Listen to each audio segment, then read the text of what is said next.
Today we're heading to a remote island near Raja Ampat in Indonesia for some of the best scuba diving around the world in one of the most biodiverse areas in the world. Hi all of you awesome scuba divers out there, welcome to the Scuba Diver Magazine channel, your favourite place for the latest scuba diving news and gear reviews. Yes, this area of the world is one of the brightest and most colourful for marine life, and today we're going to take a closer look at two of the resorts in this area.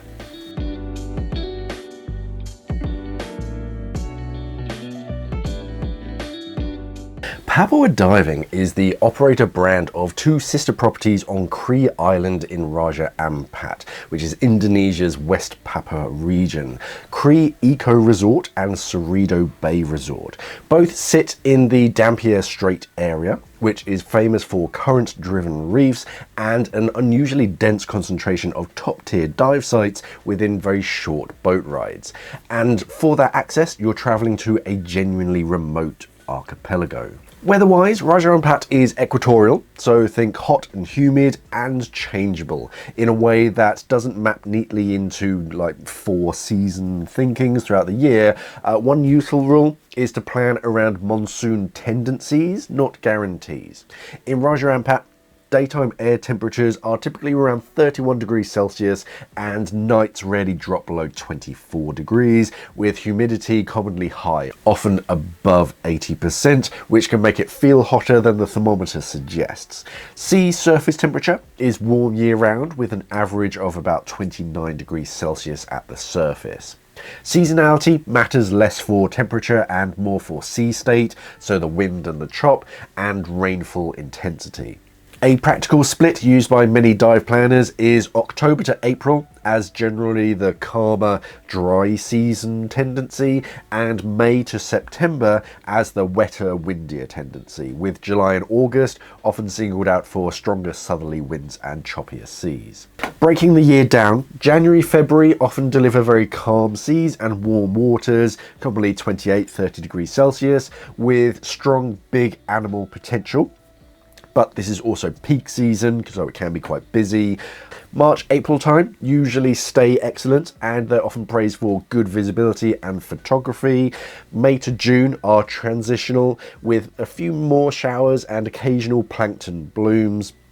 July to August can be the roughest period, where more wind, occasional cancelled dives and crossings, and sometimes reduced visibility. September begins to ease, and October, December generally stabilise again as you roll back into the calmer season.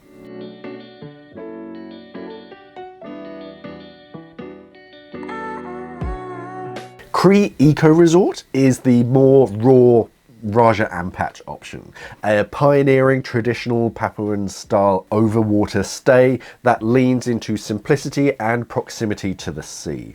Papua Diving describes it as their original place-first resort on Kri Island, with authentic Papuan-style water bungalows built from locally sourced materials and positioned to look out over the Dampier Strait. The atmosphere here is typically framed as communal and nature-forward, more about being outside, drying gear, watching the light change, and treating your room as a comfortable base rather than the main event. In accommodation terms, Kri Eco Resort gives you 3 tiers that mostly revolve around comfort level. The Papuan Water Cottage and the Superior Water Cottage are listed as shared bathroom categories and use electric fans rather than air conditioning. The Deluxe Water Cottage upgrades you to an ensuite bathroom and adds extra in-room amenities. Papua Diving also highlights very easy access to activities such as kayaking and paddleboarding, plus of course snorkeling and bird and wildlife walks, useful on surface intervals or if you have a non-diving partner. Sorido Bay Resort is the comfort in the wild counterpart. Papua Diving positions it as a more luxurious base in a secluded bay, spacious rooms, air conditioning plus a movable fan, and verandas overlooking a vibrant house reef. Sorido's comfort upgrades aren't superficial, they directly affect recovery, sleep quality, and how fresh you feel after day 3, 4 and 5 of diving. The Sentani bungalows are listed as 60 square metre rooms with ensuite bathrooms and private sun decks. Kaimana bungalows are 90 square metres and designed for families and small groups, and the K-Bar villa is larger again, which is 120 square metres plus a substantial terrace on top of that, and they're all air conditioned. The resort's photographer-friendly intent also shows up in featured amenities like in-bungalow camera stations with both 220 volts and 110 volts, and it's the home of their 𝐃𝐿𝐴𝐵 Centre concept.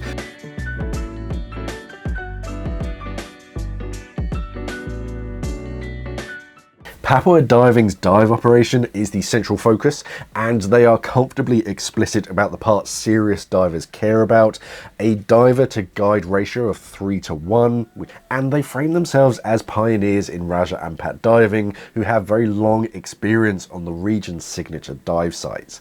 They also include nitrox free of charge for enriched air certified divers, which is a meaningful value add-on, adds a multi-day, multi-dive schedule. The default week is structured for very high water time. Papua Diving describes daily programming as 3 guided boat dives per day plus an optional night or dusk dive, typically planned as 2 dives in the morning, 1 in the afternoon, and then that optional night dive if you want as well, operating 6 days per week. Saturdays are treated differently. Saturdays are a degas dry equipment day for guests, especially those flying on Sundays, with no boat activities until 6 p.m. But they also invite guests to do unlimited jetty dives on their house reefs, snorkeling. They provide tanks, air and nitrox free of charge, and resuming night boat diving from 6 p.m. In other words, they built a schedule around that working week that's operationally realistic, while still giving keen divers a good way to stay wet. Site-wise, Papua Diving leans into the Dampier Straits, their greatest hits, because they're genuinely compelling. Their dive page highlights sardine runs, pelagic action plus macro life, Manta Sandy, which is a cleaning station style encounter suitable for both divers and snorkelers. They also market specialty night experiences that appeal to photographers and advanced critter divers. The diving page promotes fluorescence diving using blue lights during the night dive that reveals coral fluorescence, and of course black water diving as a specialized offering. Described as being offered exclusively at Sorido Bay Resort. This is a subtle but important differentiator if your trip is photography led. Sorido isn't just nicer to sleep in, it's positioned as the platform for more specialized dive products. Finally, Papua Diving's rules and admin reflect a safety and stewardship posture. Their travel guides state a no glove policy as part of their reef protection, and it also emphasizes basic compliance items like proof of certification, a refresher requirement under certain inactivity thresholds, enriched air cards for nitrox use, and mandatory insurance that covers emergency evacuation, with DAN membership recommended and short-term cover mentioned. Whether or not you personally love those kind of rules, in Raja Ampat these policies are a sign that the operator is trying to protect both the guests and their local reefs in a high-value, high-pressure environment. Winning multiple awards over the years from a range of traveling and scuba diving bodies, they are held in high regard and very worth your attention. So if you are intrigued and you want to learn more or book your next diving adventure, then click on this link in the corner of the screen or the same affiliate link down in the description to head over to their website. Remember to like this video and subscribe to the channel by clicking the relevant buttons underneath this video. Thank you for watching everybody, and of course, safe diving.